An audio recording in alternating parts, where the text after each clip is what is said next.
Je n'ai jamais parlé de mon salaire Dimitri, madame après presque un an de mariage.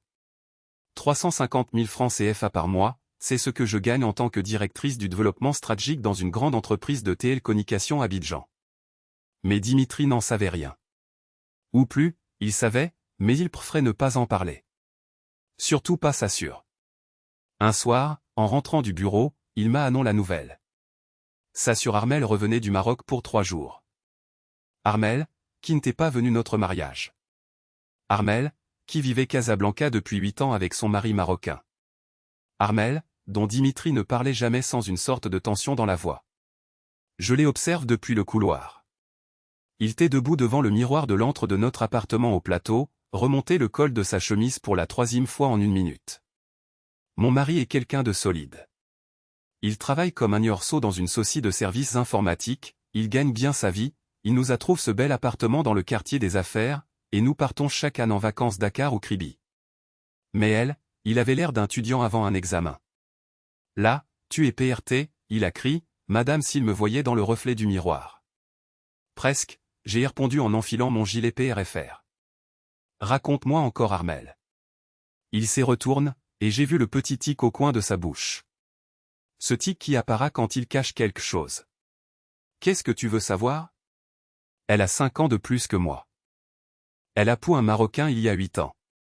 Elle vit Casablanca, pas d'enfant, elle est indépendante, elle réussit bien. Il a cite, puis il a ajoute, c'est juste qu'elle a pris certaines habitudes.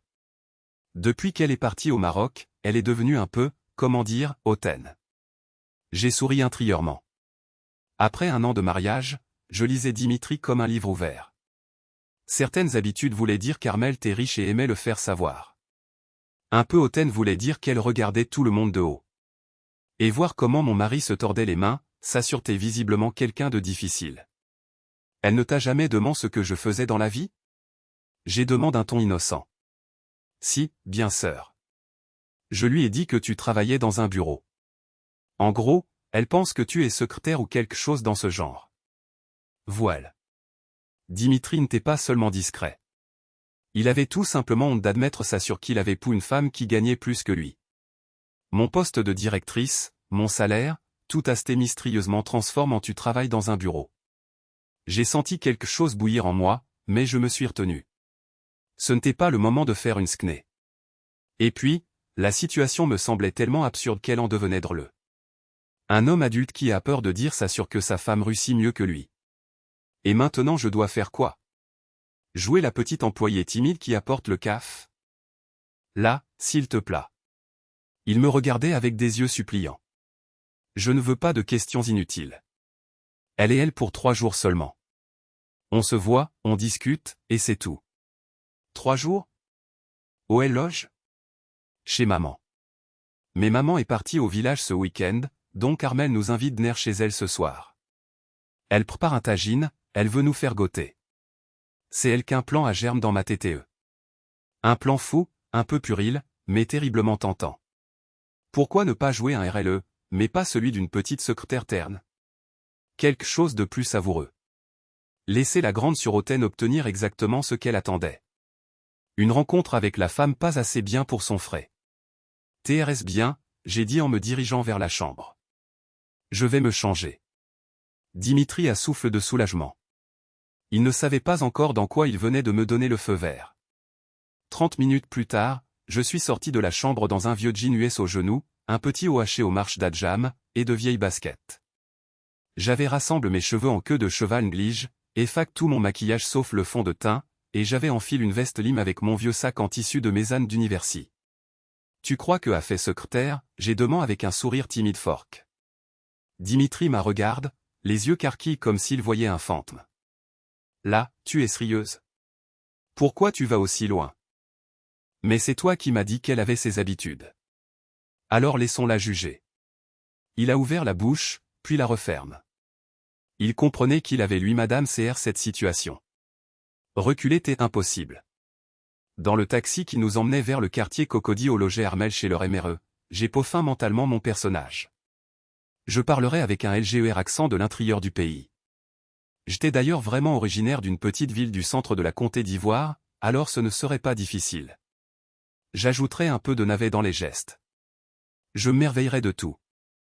Et surtout, je montrerai une ignorance totale dans les domaines où la grande sœur voudrait briller. Coûte, a dit Dimitri quand le taxi s'étare devant la maison. Peut-être qu'on devrait laisser tomber. Armelle n'est pas si terrible, elle est juste particulière. Particulière comment? Elle pense qu'elle sait lire les gens au premier regard. Elle aime donner des conseils. Surtout sur la bonne façon de vivre. Parfait. Je m'apprêtais donc rencontrer une gourou locale qui se prenait pour une experte de la vie des autres. C'était encore plus intéressant. Nous avons monté l'escalier jusqu'au premier étage. Dimitri sonne. La porte s'est ouverte presque immédiatement. Armelle était exactement comme je me l'étais imagine. Grande, svelte, cheveux de frise et parfaitement coiffe, ongles faits avec soin, une robe longue en tissu wax de quali supérieur dont je reconnaissais la coupe sur mesure. Elle portait des sandales en cuir qui venaient clairement de l'autre côté de la Méditerranée. Mais ce n'était pas l'habit qui frappait le plus. C'était le regard. Elle m'a scanné de la tête aux pieds en une seconde. J'ai vu passer dans ses yeux quelque chose entre la déception et une satisfaction mauvaise. Dimi, elle allant en serrant son frère dans ses bras. Enfin. Et voilà là. Elle m'a tendu la main avec la GRCE de quelqu'un qui vous accorde une faveur. Oh, comme je suis contente de vous rencontrer, j'ai dit en prenant sa main un peu trop fermement et en souriant TRS largement. Dimitri m'a tellement parlé de vous. Vous êtes vraiment belle, comme une actrice dans un film. Armelle a souri avec condescendance. Merci, Macri. Entrez, entrez, enlevez vos chaussures. Je viens de faire le ménage hier. L'appartement m'a frappé. Pas par sa taille, mais par la quantité d'objets précieux qui encombraient chaque surface disponible. Des tapis marocains de Cali, des vases en céramique de Éphèse, des statuettes en bronze, des tableaux dans des cadres d'or. L'ensemble donnait l'impression d'une boutique de souvenirs luxueux où on craignait de toucher quoi que ce soit. Waouh, j'ai dit en carquillant les yeux de fan exagre. C'est trop beau ici.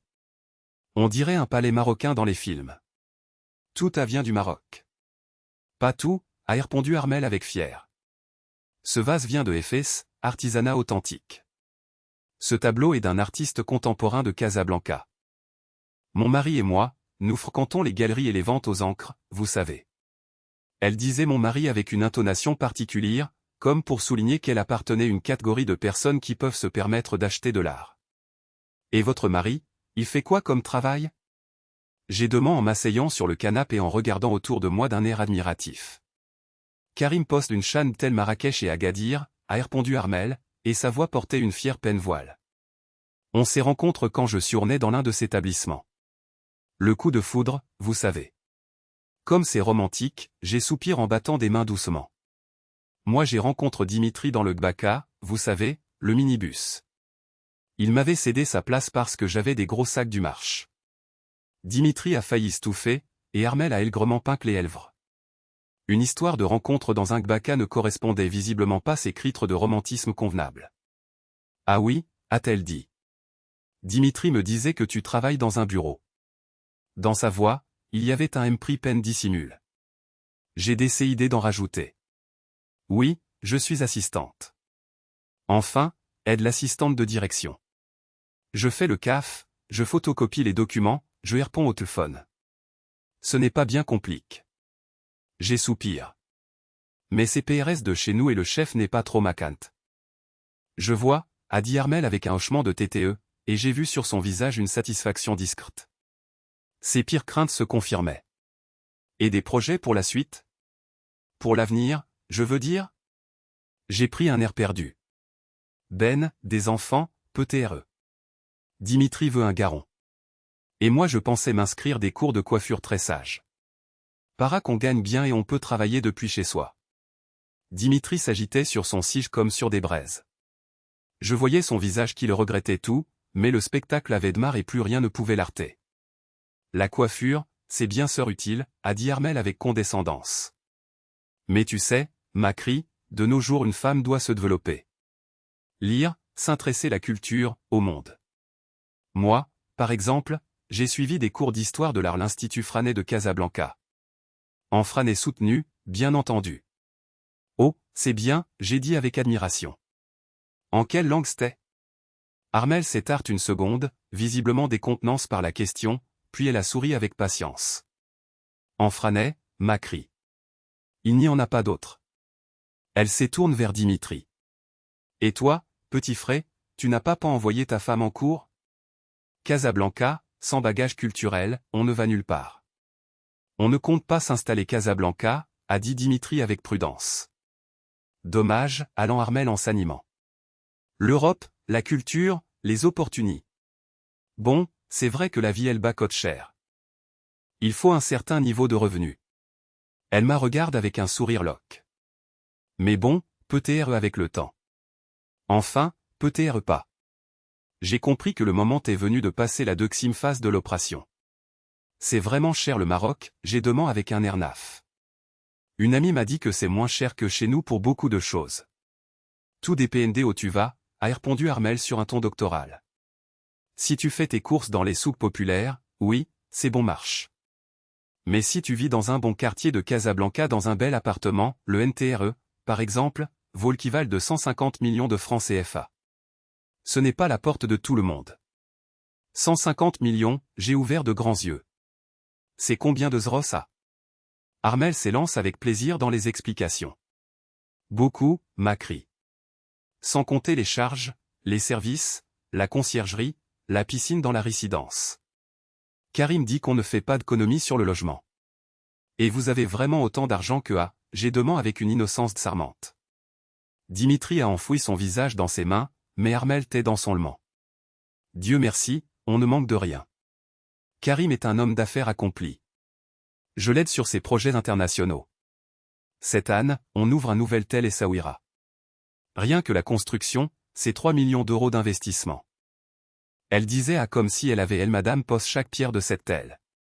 Comme c'est intéressant. Je me suis exclame. Je peux poser une question BTE?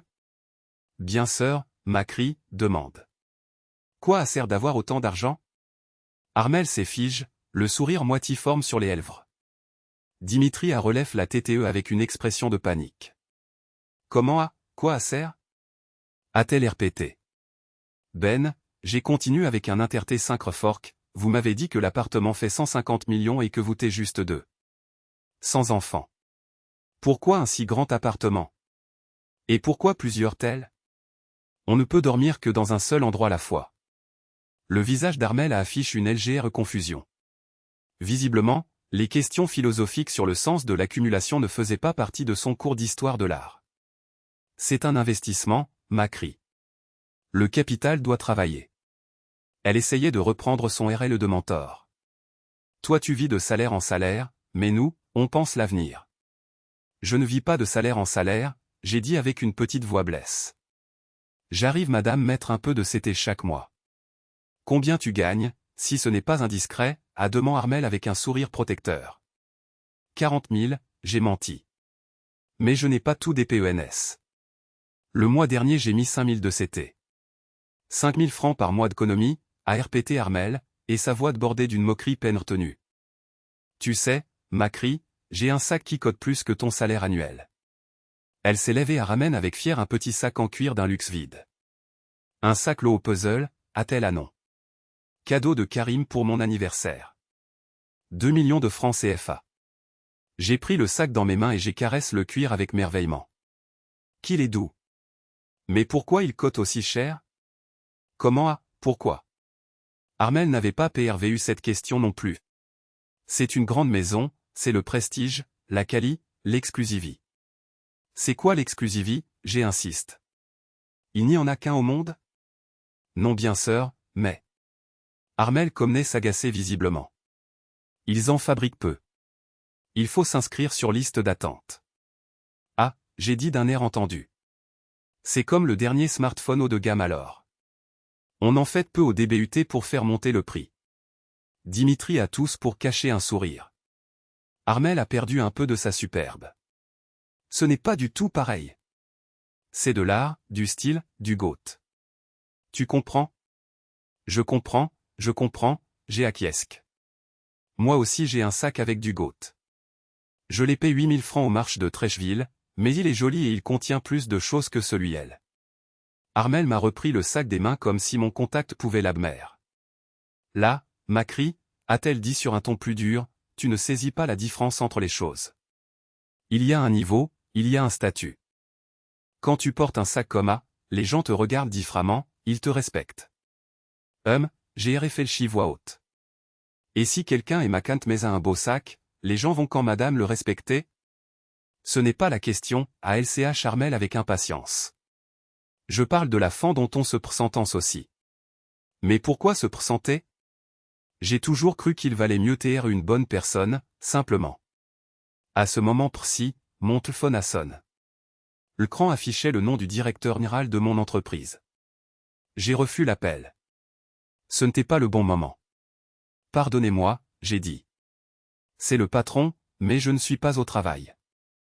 Il peut rappeler demain. Tu ne décroches pas quand ton chef appelle? Armelle semblait scandalisée. Il peut te licencier. Pour quelle raison? La journée de travail est finie. Dans mon contrat, il est CRT qu'après 18 heures je ne suis pas obligé de répondre aux appels. Dans ton contrat, a répété Armelle. Tu es juriste? Non, mais je lis les documents que je signe. Vous ne le faites pas? Armelle m'a regardé quelques secondes en silence, puis elle a souri avec malice. Bien sûr. Mais tu sais, Macri, quand on monte dans la hiérarchie, on comprend qu'il faut parfois sacrifier son temps personnel pour le travail. Mais ça ne te concerne pas encore. Et elle, quelque chose a craqué en moi. Jouer un RLE par amusement, passe encore. M'écouter les léons condescendantes d'une femme qui confondait l'argent de son mari avec ses propres mérites, c'était une autre affaire. Vous savez quoi, Armelle, j'ai dit, et ma voix avait complètement Chang. L'accent fin avait disparu. Le ton naf aussi. Parlons franchement. Dimitri s'est raidi. Il avait senti le changement. Vous avez passé toute la soirée me parler de combien vous avez. L'appartement 150 millions, le sac 2 millions, les tels de Karim. Et vous savez ce que j'ai compris? Que vous ne m'avez rien dit du tout en rallye. Je ne vois pas ce que tu veux dire, a dit Armelle en frônant les sourcils. Je vais vous expliquer. Vous ne m'avez raconté aucune histoire vraie sur votre vie Casablanca. Vous n'avez pas partagé ce que vous aimez dans la culture marocaine dont vous êtes si failleur. Vous n'avez pas dit un seul mot sur ce qui vous rend heureuse, ce qui vous inspire, ce dont vous rêvez. Seulement des prix. Des chiffres. D'étiquettes. Armelle se redresse dans son fauteuil. Coute, petite. Non, c'est vous qui allez écouter. Ma voix est calme et ferme. Vous vouliez m'apprendre à vivre, mais vous vivez vous madame avec l'argent et les réussites de quelqu'un d'autre. Les tels de Karim, l'appartement de Karim, le sac offert par Karim. Qu'est-ce qui vous appartient vraiment vous? Le cours d'histoire de l'art, lui aussi payé par Karim, si je ne me trompe pas. Le visage d'Armelle avait viré au rouge sombre. Comment tu oses me parler comme ça? Personne ne m'a jamais parlé sur ce ton. Je vous crois. Les gens autour de vous feront probablement se taire pour ne pas perdre vos faveurs. Ou ils ne veulent tout simplement pas avoir d'ennui avec une personne difficile. J'ai pris mon vieux sac en tissu et je me suis dirigé vers la sortie. Dimitri s'élève et m'a suivi. Là, attends, a crié Armelle. Tu ne peux pas partir comme ça. Je me suis retourné dans l'antre. Je peux. Mais avant de partir, je vais vous révéler un petit secret. Dimitri ne vous a pas menti. Je travaille bien dans un bureau. Seulement, ce n'est pas comme assistante. Je suis directrice du développement stratégique dans une entreprise de télécommunications. Mon salaire est de 350 000 francs CFA par mois. Et j'achète mes sacs Trècheville non pas parce que je ne peux pas m'offrir autre chose, mais parce que je refuse de dépenser le salaire mensuel d'une femme de ménage pour un accessoire. Armelle t'éclou sur place, les yeux carquilles. Dimitri avait honte de vous dire qu'il avait pour une femme qui gagnait plus que lui. Ce soir, j'ai compris pourquoi. Pas cause de l'argent. Cause de vous, de votre caractère. Il voulait seulement me protéger de cette rencontre. C'est triste. Nous sommes sortis dans le silence total. Dans le taxi qui nous ramenait notre appartement du plateau, Dimitri a regardé longtemps par la vitre sans rien dire. Les lumières d'Abidjan défilaient, le boulevard Latry brillait de ses enseignes colores, et quelque part au loin on entendait une musique coupe. Enfin, il a pris ma main. Là, pardonne-moi. Je sais comment c'était. Je sais ce que j'ai fait. J'ai eu honte, et cette honte est stupide et blessante pour toi. J'ai toujours envie de contrarier Armelle, depuis qu'on est petit. Mais éviter le conflit avec elle, c'est une chose. Cacher qui tu es vraiment, c'est autre chose. Oui, j'ai dit simplement. C'est exactement ça. Il serre ma main plus fort. Je suis fier de toi. Pas seulement de ton travail ou de ce que tu gagnes. Je suis fier de comment tu te comportes avec les gens, de ce que tu leur dis en face. Et je te promets que je ne cacherai plus jamais tes réussites personne. Au contraire. 2 jours plus tard, Armelle est reparti Casablanca sans appeler pour dire au revoir. Et la semaine suivante, Dimitri a publié sur son compte une photo de nous deux prises lors d'une sortie au restaurant La Pergola Cocody. La légende disait, avec ma femme, la femme la plus brillante et la plus courageuse que je connaisse. Ce soir j'ai souri en relisant ce message. Non pas parce qu'il avait parlé de moi en public. Mais parce que je savais que c'était sincre. Et que parfois, un vieux sac en tissu et un jean US au genou hervent bien plus sur une personne que tous les lots et les appartements de Casablanca réunis.